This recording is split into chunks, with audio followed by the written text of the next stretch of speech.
steering wheel restoration.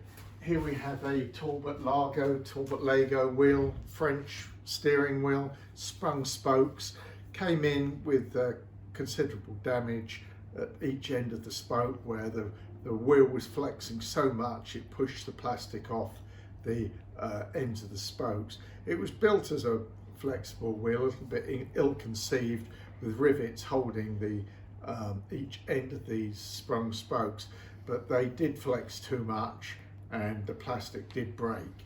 And so what we've done is put new thicker spokes in and recreated the rim and the boss area with new plastic. But that's a Torbot Lago steering wheel, dates from the, I would think this one, the 1940s, 50s.